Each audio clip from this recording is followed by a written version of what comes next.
Here we are. Good morning mga fellow sunset. Let me show you itong mga nagkakalbuhan na. Few weeks ago, dito tayo. Green pa ang mga orchards dito. Sabagay, itong kapitbahay niya, still green. Pero ito, kalbong-kalbo na. The other side, kalbo na rin. No? But to show you itong malaking puno na noon-noon pa. Dito tayo palagi. It's now kalbo. It's a big tree. Before, green tree, naging yellow. This time, it's a bald tree. Dito po yung mga tagaktak na mga dahon. Parang pine, siya, no? Parang pine tree, mga dahon ng pines. Let me show this. No? Ito siya, oh. Pero para ring maliliit na ipil-ipil. Surrounded by mga malalaking bato. No? Ang pagka-design ng mga Hapon dito. That's how they love their trees. No? Kasi sa kanila may bathala ang mga punong kahoy na yan sa ng mga Hapon. Kaya they love taking care of their trees. Now, no, ayan na. So safe na yung mga branches na yan. Once na mapupuno yan ng mga snow, hindi na gaanong magstay ang mga snow dyan. Tatagak na mahuhulog na ang mga snow. Hindi na masasalo ng mga branches. Kaya hindi na mababali yung mga branches. So here's a little tree. No? Then sa kabilang dulo, ito, brown na siya. Few days from now, ito, talagang patay na yung mga dahon na yan. Kaya just like itong kapitbahay niya, kapitpuno niya, talagang kalbo as in kalbo na siya. Itong sa ibaba na lang mga orchard plants dito. Pero it's also getting, ito na rin, from green to brown, and later hindi naman ito masyadong nagiging kalbo, pero nasasalo nila yung snow. Sa bagay, nasa ibaba lang sila, kaya hindi talaga na sila mababali. Pero ito yung mga natin dito. Ito yung paborito nating pasya-pasyalan noon. Kasi dito, meron tayong mauupuan. Meron tayong mauupuan. Pwede tayong maglibot-libot dito at maupo ng ilang sandali. Hindi maganda siguro kung dito ako. Let me check kung okay lang ba na andito ako banda. I think it's okay sa light natin. Are we rolling? I think so. So, magandang umaga po sa ating lahat. Umaga po ngayon, mga pasado 10:00. Pero I just tried to walk around. Tapos na tayo magsampay ng mga labada doon.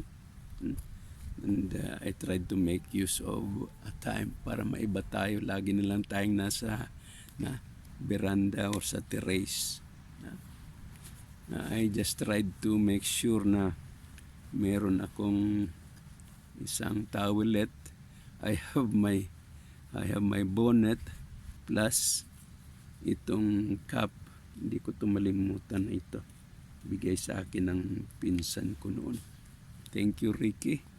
I always remember you pag Na, suot ko ito.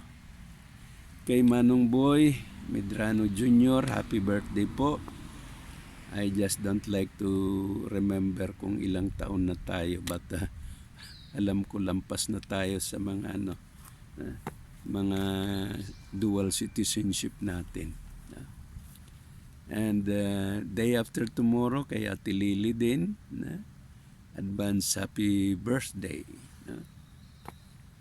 Maraming nagbe-birthday, pero sa kapanahunan natin usually papunta na yung mga dual citizenship, Filipino or American citizens, and then senior citizens.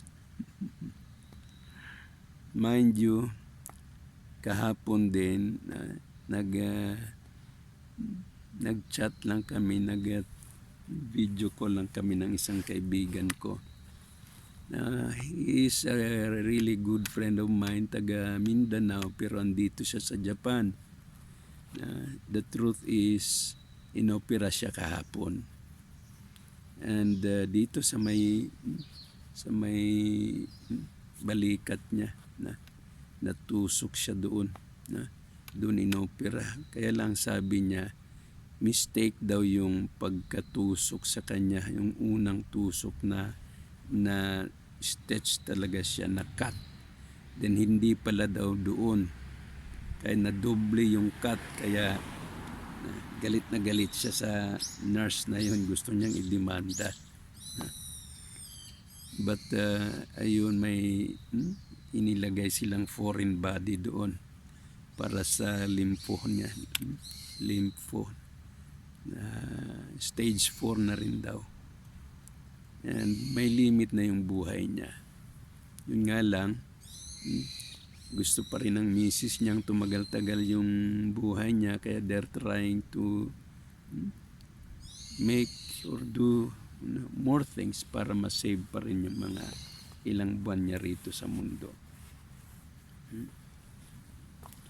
Well, doon talaga ang puntahan natin, Kahapon din ng umaga, isang kaibigan ko nasa Amerika, and doon 87 years old yung papa niya, na goodbye na rin kahapon. But he is there in America. Pero kagabi yung unang padasal nila via Zoom, via online, ganun na rin lang ang kwentuhan, dasalan. May mga worship service man, online na rin. Although sa bahay nila, andun pa rin yung mga native, mga traditional na padasal.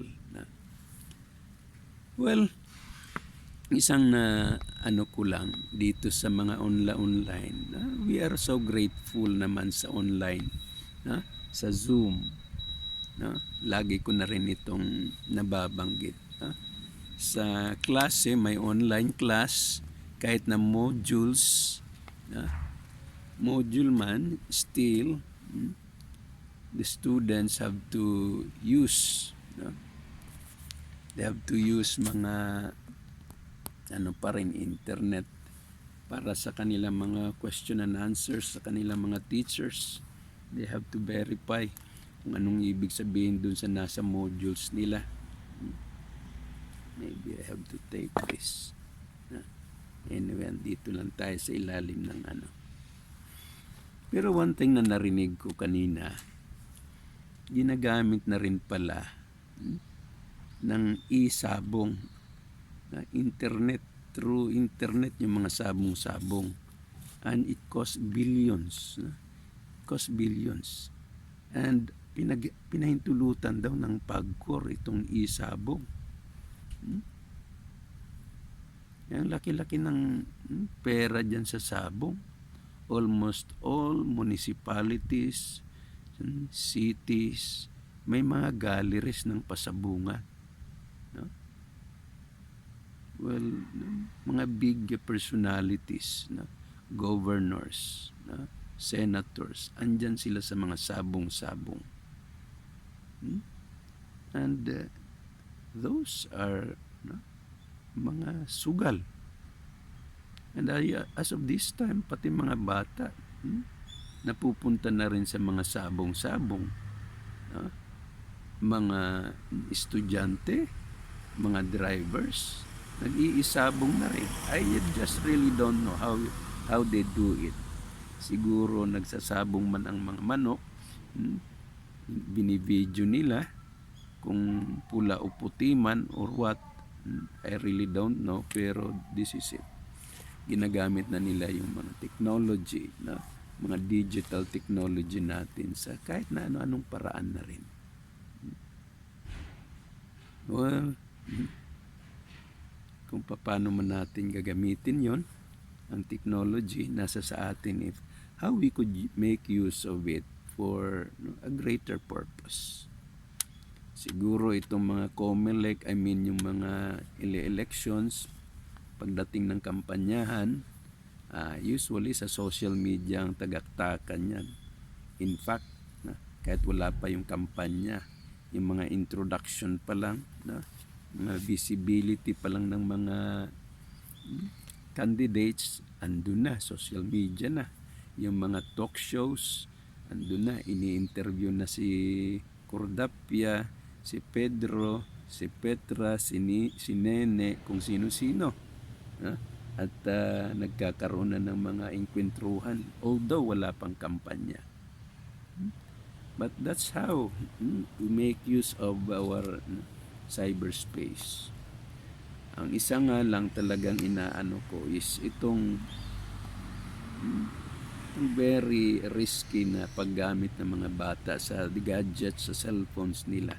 Because there are many shows, including pornography diyan sa mga gadgets na yan. And it means they can see, they can learn and how to do it even in non-proper time, non-proper place, and they can make immoralities, molestations, fornications, and other sexual activities. If you are in a good time, in a good place, and if you are prepared, if you are mature enough, then maybe you are in a parental guidance. You can go on it, pero still there is immoralities in it. Kasi kahit hindi mo asawa, you can still be inflected to those mga immoralities. Kahit na mga friends or colleagues mo man sa trabaho, or kasabay mo lang sa sasakyan, andun.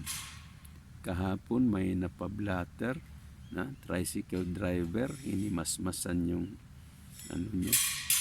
yung pasahero niya. Butit naisipan ng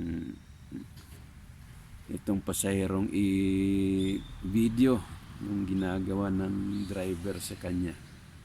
Kaya ayun, na blatter tuloy yung So these are just little things.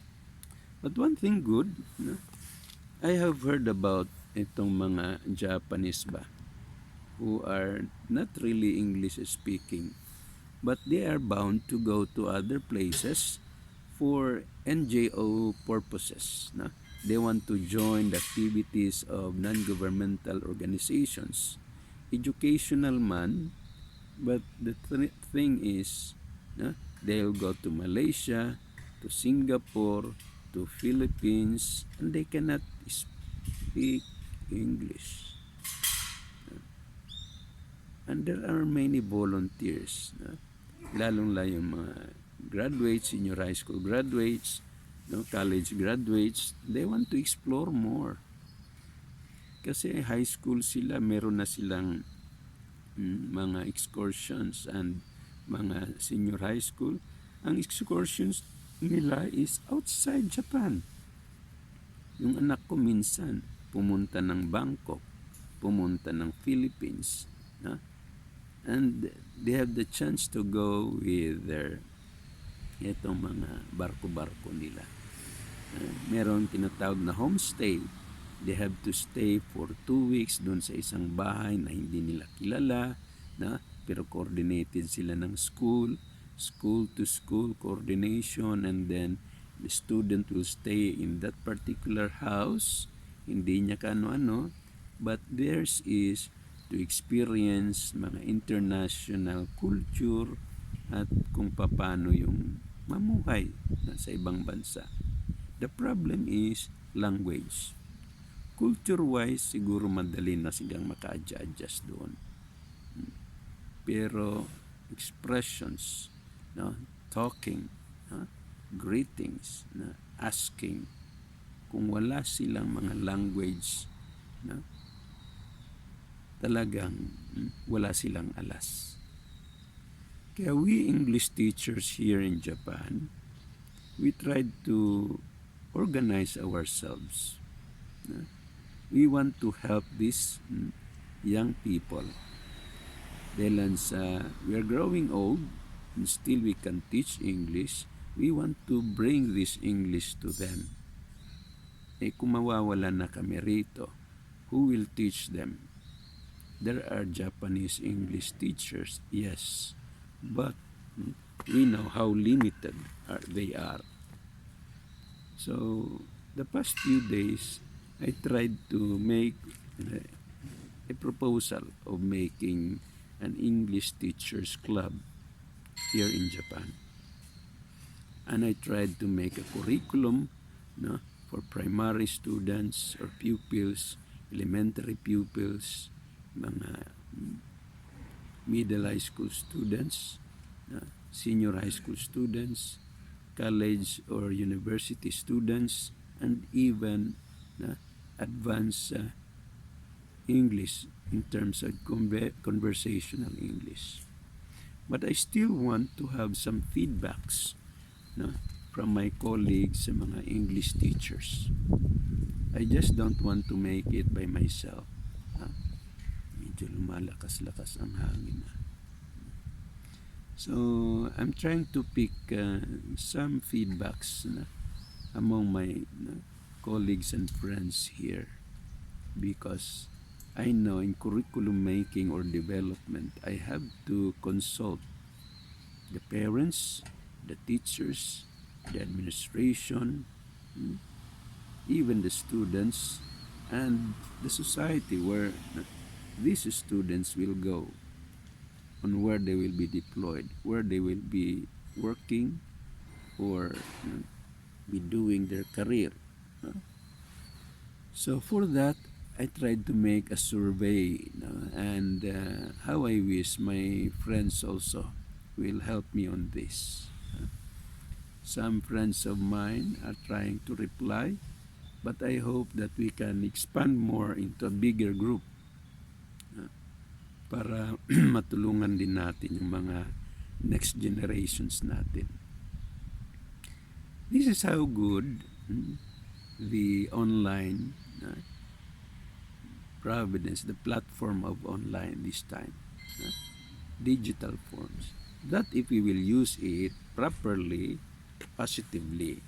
Pero kung gagamitin natin yan sa mga chismis, mga cyberspace, cybercrime, pornography, gambling, etc., well, wala tayong mapupuntahan dyan. So again, shout out to my dear colleagues sa English teaching profession. Sheila, shout out sa inyo. Si Frosy, si Jack,